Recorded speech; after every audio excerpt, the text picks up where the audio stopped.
বিশ্বনবীকে special surprise দেওয়ার জন্য আল্লাহ প্ল্যান করলেন।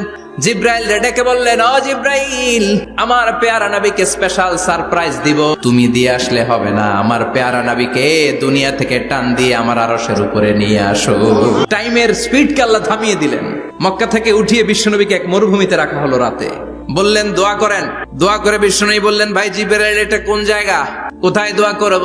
সাইয়েদনা জিব্রাইল বলেন, নবী, কিছুদিন পরে এই জায়গায় আপনি হিজরত করে আসবেন। এই জায়গার নাম ইয়াসরিব, মদিনা। আবার সেখান থেকে তুলে এক পাহাড়ে রাখা হলো। নবী দোয়া করেন।